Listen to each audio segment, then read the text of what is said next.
Porque a Bíblia dos evangélicos é diferente da nossa? É o que eu vou ler hoje no livro das 100 perguntas e respostas. Todo grupo religioso precisa definir quais livros ele considera sagrado, pois a literatura de caráter religioso costuma ser muito rica. Assim, os judeus também tiveram de adotar critério para reconhecer como inspirado um livro. Resolveram que, para ser considerado como sagrado, o livro deveria ser escrito na Terra Santa, em língua hebraica, antes de Esdras, e não conter nada que contrariasse a lei de Moisés. Na concepção deles, a inspiração do livro sagrado chegará ao fim na época persa. Essa lista chama-se cânon, e os livros reconhecidos como sagrados se chamam canônicos, ou inspirados. Os excluídos ganham o nome de apócrifos. Assim, os judeus não aceitaram como inspirados os livros escritos em grego. Fora da Palestina e em tempo posterior a Esdras. Com isso, recusaram o livro de Tobias, Judite, Sara, Baruque, Eclesiástico, primeiro e segundo Macabeus, além dos textos de Esté e Daniel. Todos esses escritos em grego. É digno de nota que na biblioteca dos essênios de Curum, contemporâneos de Jesus, foram encontrados os livros de Tobias e Eclesiásticos, além da carta de Jeremias, que está no capítulo 6 de Baruque. Ora, quando Lutero abandonou a igreja, fundando o protestantismo, ele e seus seguidores adotaram a mesma posição dos antigos judeus e rejeitaram esses livros e esses trechos. Mas quando ele traduziu a Bíblia do latim para o alemão, traduziu também aqueles 7 livros na sua edição de 1534, e as sociedades bíblicas protestantes até os séculos XIX os incluíam nas edições da Bíblia. Como a Igreja Católica justifica a sua decisão de aceitar esses livros em sua Bíblia? Constatando que em sua obra de evangelização, desde o tempo dos apóstolos, a Igreja usou uma Bíblia em grego, chamada Septuaginta, ou tradução dos 70, que foi feita na Alexandria, no Egito, no século III a.C. Para os judeus de lá, que não entendiam o hebraico das Escrituras, ora, essa Bíblia continha também os livros escritos em grego, acima mencionados. Os apóstolos evangelistas adotaram a Bíblia completa dos 70, considerando inspiradas, canônicos, os livros rejeitados pelos judeus. Ao escreverem o Novo Testamento, citaram muitas vezes o Antigo Testamento, de forma da tradução dos 70, mesmo quando essa era um pouco diferente do texto hebraico. Das 350 citações do Evangelho que há no Novo, 300 são tiradas literalmente da versão dos 70. Em vários lugares é possível constatar que os autores do Novo Testamento citaram esses livros rejeitados pelos judeus e que nós católicos aceitamos. Por exemplo, quando Tiago diz que cada um esteja pronto para ouvir, mas lento para falar, ele com certeza está citando Eclesiastes. Ser pronto para escutar, mas lento para dar a resposta.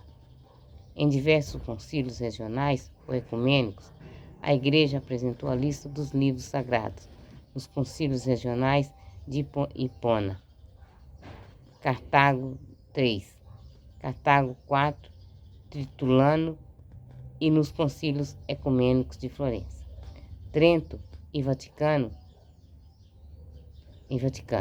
Se a Igreja não definiu rapidamente a lista do livro inspirado, foi por causa da dificuldade do diálogo com os judeus a respeito dos livros bíblicos. Houve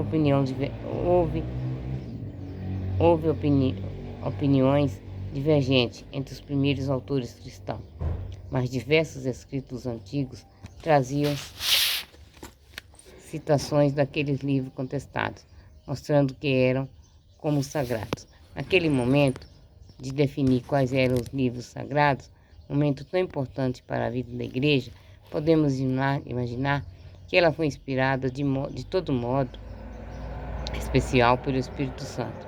Nós católicos acreditamos que é pela tradição que recebemos a Bíblia. Assim, explica o Concílio Vaticano II. Mediante a mesma tradição, conhece a Igreja o cânon inteiro dos livros sagrados e a própria Sagrada Escritura. Entende-se nela mais profundamente e torna incessantemente operante. Quem nega o valor imprescindível da tradição não consegue explicar de onde poderia vir a decisão sobre onde começa e onde termina a própria Bíblia. Palavra do Senhor. Graças a Deus. Pai nosso que estais no céu, santificado seja o vosso nome. Venha a nós o vosso reino. Seja feita a vossa vontade, assim na terra como no céu. O pão nosso de cada dia nos dai hoje. Perdoai as nossas ofensas, assim como nós perdoamos a quem nos tem ofendido. E não nos deixeis cair em tentação, mas livrai-nos do mal. Amém. Eu vou ler mais uma parte. Qual a revelação essencial da Bíblia? Como veremos, é bem verdade o que diz o cântico. Toda a Bíblia é comunicação de um Deus amor, de um Deus irmão. Existem perguntas fundamentais que em todos os tempos e lugares têm despertado o interesse da humanidade. Quem sou eu? De onde vim? Para onde estou no mundo? Quem governa o mundo? O que existe depois dessa vida? Existe um salmo que começa assim: a minha alma tem sede de Deus, pelo Deus vivo anseia com amor. O desejo de Deus está inscrito no coração do homem, já que o homem é criado por Deus e para Deus. E Deus não cessa de atrair o homem a si. E somente em Deus o homem há de encontrar a verdade e a felicidade que não cessa de procurar. Deus vem ao encontro desse desejo e se manifesta na criação e na história. Os céus proclamam a glória de Deus e o firmamento anuncia a obra de suas mãos.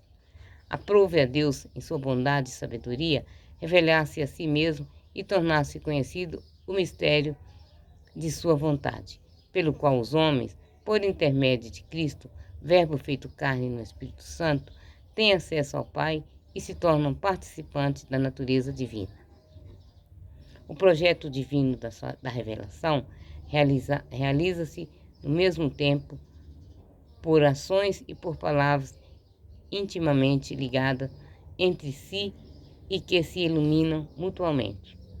Depois que os seres humanos decaíram em sua condição original pelo pecado de Adão, Deus não os abandonou ao poder da morte, mas escolheu um povo com o qual caminhou, realizando uma história de salvação e o instruiu, enviando seus mensageiros, os profetas. Deus, que nos tempos antigos havia falado tantas vezes e de tantos modos pelos profetas, falou por último por meio de seu Filho Jesus, que se fez homem, comunicou ao mundo a revelação definitiva e deu a vida pela salvação da humanidade, para a missão de continuar sua obra no mundo. Jesus escolheu os apóstolos, sementes da igreja da comunidade da salvação. Muitos profetas e outros autores inspirados, como também alguns apóstolos de Jesus, deixaram obras escritas, para que não se perdesse o rico patrimônio da revelação. O que foi reservado em livros é apenas uma parte, pois, como diz o quarto evangelho, se tudo fosse escrito, nem o mundo inteiro poderia conter os livros que seriam escritos.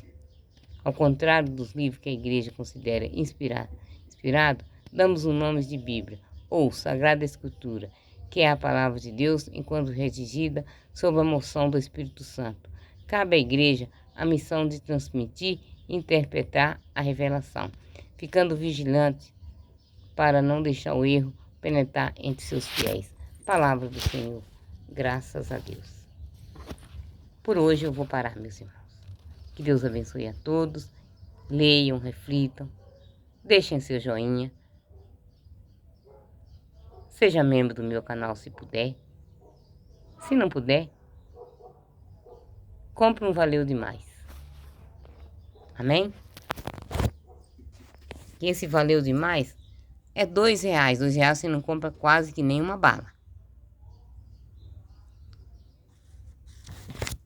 Mas é como eu falo, se puderem. Amém?